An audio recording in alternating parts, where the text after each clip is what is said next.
Hello friends, welcome to पनेशा tutor. आज एक ऐसे टॉपिक के साथ हैं जो आपके यूपीएससी के मेंस में भी काम आएगा, एसए में भी काम आएगा और पेपर 3 जिसमें साइंस एंड टेक्नोलॉजी आता है वो भी काम आएगा। मान लो जैसे किसी को कैंसर की बीमारी हो या जेनेटिक कोई बीमारी हो और हम डॉक्टर के पास जाएं, डॉक्टर कुछ हमारे जीन में चेंजेस करने के लिए कोई सीरम डाले और 5-10 दिन में हम ठीक हो जाएं। कितना बेहतर जिंदगी हो जाएगी ना। ये साइंस फिक्शन जैसा ही है, स्टार वॉर की फिल्मों जैसा है। जी हाँ, जब से हमारे पास जीन एडिटिंग टेक्नोलॉजी आई है तब से ये उम्मीद बढ़ गई है। मगर ये टॉपिक अगेन न्यूज में इसलिए आया है क्योंकि चाइना में एक मे नाम की 6 साल की लड़की थी जिस पर ये ट्रायल किया गया और उसकी दुखद मौत हो गई। इस वीडियो में बात करेंगे कि जीन एडिटिंग होता क्या है, जीन थेरेपी और जीन एडिटिंग में अंतर क्या है, चाइना में ऐसा क्या हुआ जो गलत हो गया, क्या हमारे साइंटिस्ट रेडी हैं और फिर क्या कोई ऐसा इशू पहले भी आया है, जीन एडिटिंग के साथ हम ह्यूमन जनरेशन्स को कहां तक लेके जाना चाहते हैं और सबसे बड़ी बात क्या हमें रोक दें,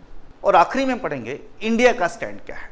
बेसिकली हम सब के अंदर डीएनए है, उस डीएनए में कुछ कोड्स होते हैं, उन्हीं कोड से पता चलता है कि हमारे बालों का रंग क्या होगा, आंखों का रंग क्या होगा, शरीर कैसा होगा, लंबा होगा, छोटा होगा, या हमारा टेस्ट और प्रेफरेंस क्या होंगी। ये जब जीन कई बारी इनमें खराबी आ जाए या जेनेटिक माँ बाप से कोई परेशानी आ जाए, कोई बीमारी आ जाए, तो कई बीमारियां ऐसी होती हैं जो पीछे से आ जाती हैं। इसी को ठीक करने के लिए हमारे पास जब से टेक्नोलॉजी आई है CRISPR-Cas9 और आज और भी 2 टेक्नोलॉजी आई हैं, इससे हमारी बहुत उम्मीद जागी है। जैसे आपने देखा होगा CRISPR-Cas9 जो फॉल्टी जीन होता है उसे कट करके निकाल देता है और उसको रिप्लेस कर देता है सही जीन के साथ। या जीन एडिटिंग में हम दूसरे किसी प्लांट या एनिमल का भी जीन हम एडिट करके इंसर्ट कर सकते हैं। इस टेक्नोलॉजी से रिवोल्यूशन आ गया। बट जीन एडिटिंग और जीन थेरेपी में अंतर होता है। जीन थेरेपी में जो फॉल्टी जीन होता है उसी को ठीक किया जाता है, यानी कि जिसकी वजह से बीमारी हो रही है उसे ठीक किया जाता है। लेकिन जीन एडिटिंग में हम उस पार्ट को रिप्लेस कर देते हैं जो हमें नहीं चाहिए, या कोई अलग से बाहरी पार्ट हम इंसर्ट कर देते हैं। फॉर एग्जांपल जैसे बीटी ब्रिंजल हम आपने सुना होगा, ब्रिंजल में चेंज किया है, या बीटी कॉटन में हमने चेंज किया है, तो इसे जीन एडिटिंग कहते हैं। ये दोनों में डिफरेंस है। अब बात करते हैं कि चाइना में ऐसा हुआ क्या। एक्चुअली जीन एडिटिंग टेक्नोलॉजी में एक बेस एडिटिंग टेक्नोलॉजी डेवलप हुई है जिसमें बिना जीन को चेंज किए उसका कोडिंग चेंज कर दिया जाता है। डॉक्टर क्यू चाइना के एक जाने माने प्रोफेसर हैं और जो शंघाई यूनिवर्सिटी में पढ़ाते हैं। शंघाई यूनिवर्सिटी आज क्यूएस वर्ल्ड यूनिवर्सिटी रैंकिंग में 36 रैंक है इसका। एक पेरेंट्स ने इनको कांटेक्ट किया क्योंकि इनके कई पेपर्स छपे हुए थे जिस पे इन्होंने जीन एडिटिंग के लिए प्रोमिसिंग रिजल्ट की बात की थी। उन पेरेंट्स की जो बेटी थी जिसका काल्पनिक नाम है मे, ब्रेन की एक न्यूरोपैथोलॉजी बीमारी थी जिसको स्नाइजर कैम्प्यू कहते हैं। इस बीमारी में होता है क्या है कि उसके डायमेंशिया हो सकती है या और भी कई इसमें जुड़े बीमारी जुड़ सकती थी और साथ में एंड में मौत भी हो सकती है, लेकिन कई लोग जिंदा भी रहते हैं। तो इन्होंने वादा किया कि वो ठीक हो जाएगी क्योंकि इनके रिसर्च पेपरों में ऐसा था।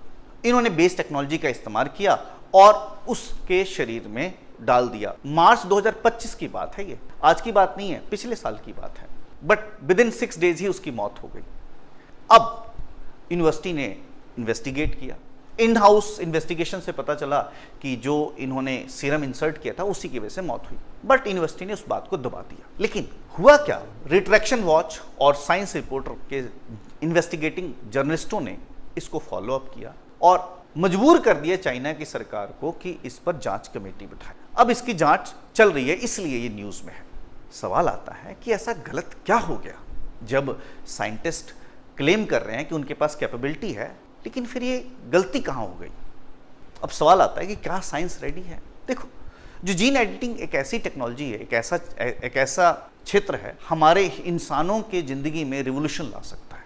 बट अगर जो लेबोरेटरी स्टडीज को प्रॉपर ना किया जाए, एनिमल पे ना स्टडी की जाए, उसके टॉक्सिसिटी स्टडीज ना की जाए और रेगुलेटरी रिव्यू ना हो, क्लिनिकल ट्रायल्स ना हो, तब तक इंसानों पर उसका प्रयोग गलत बात है। अब सवाल आता है कि अगर साइंटिस्ट के पास कैपेबिलिटी हो जाए, इसका ये मतलब नहीं है कि हम वो इंसानों पे इसका ट्रायल भी करते हैं, तो कैपेबिलिटी से एथिकल अथॉरिटी नहीं मिल जाती। अब एक बर्निंग इशू आता है कि बच्चे जो होते हैं बहुत वल्नरेबल होते हैं, क्या बच्चों पर इनका ट्रायल हो सकता है। कई बारी हाँ, जेनेटिकली परेशान बच्चे होते हैं, अगर उन पर पोटेंशियल जो बेनिफिट है वो उसके हार्म से ज़्यादा हो तो करना चाहिए। लेकिन सवाल आता है कि बिना माँ बाप को सही से उसके सही खतरों के बारे में बताए, जैसे इसमें डॉक्टर क्यू ने पूरा सच नहीं बताया, सच बताया लेकिन पूरा सच नहीं बताया।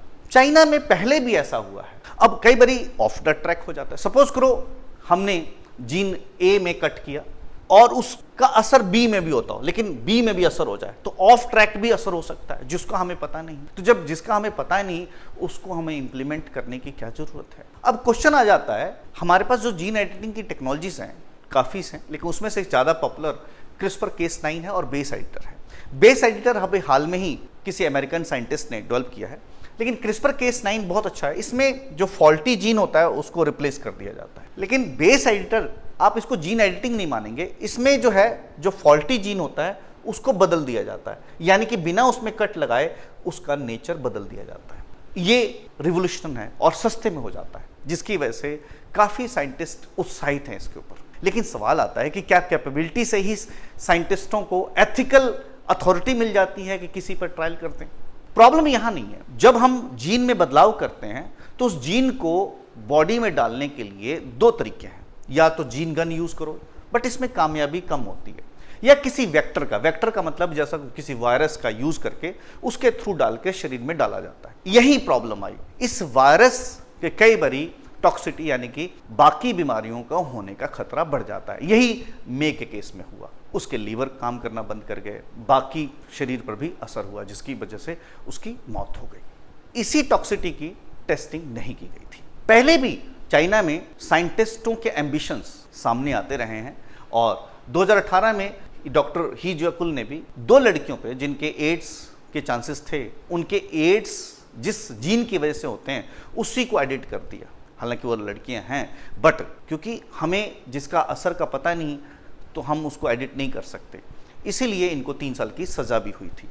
अब सवाल आता है कि क्या जीन एडिटिंग, क्योंकि हमारे पास एक ब्रह्मास्त्र आ गया है, तो क्या हम कैसी ज़िंदगी बना? बिल्कुल सही कहा, जीन एडिटिंग से हम कई जेनेटिक बीमारियां, सिकल सेल एनीमिया जैसे है, या बाकी जेनेटिक डिसऑर्डर को ठीक कर सकते हैं। बट इसका मिसयूज भी हो सकता है। इसका मिसयूज बीमारियों को ठीक करने के साथ साथ जीन एनहांसमेंट, ह्यूमन एनहांसमेंट पे भी हो सकता है। हो सकता है कि लोग मसल स्ट्रॉन्ग, फेशियल और दिखने में अच्छा बना सकते हैं, लंबी हाइट कर सकते हैं, इंटेलिजेंस को बढ़ा सकते हैं। लेकिन कहाँ तक हम इंसानी ग्रोथ को लेके जाना चाहते हैं, ये सवाल खड़ा हो जाता है। अब एक और क्वेश्चन आता है कि should we stop gene editing? कहते देखो, टेक्नोलॉजी है, बीमारियां हैं, नई नई बीमारियां आ रही हैं, जैसे आपने देखा कोविड-19, तो टेक्नोलॉजी से मुंह नहीं मोड़ सकते। But when we should start trial on humans, ये इसका फैसला हो सकता है। अगर हमने किसी इंसान पर इसका प्रयोग करना है तो उससे पहले हमें स्ट्रॉन्ग प्री क्लिनिकल रिव्यू होने चाहिए, ऑफकोर्स, और इंडिपेंडेंट एथिकल रिव्यू होना चाहिए, यानी कि जिन डॉक्टरों ने किया है उनसे अलग होकर कई डॉक्टर्स को रिव्यू करें, ट्रांसपेरेंसी रहे, पेरेंट्स को या जो भी जीन एडिटिंग करवा रहे हैं उनको पता हो, और सबसे बड़ी बात नेक्स्ट कि कब पेशेंट पे ट्राई किया जाए। साइंटिस्ट की कैपेबिलिटी का मतलब नहीं है कि वो उसको एथिकल अथॉरिटी मिल जाती है।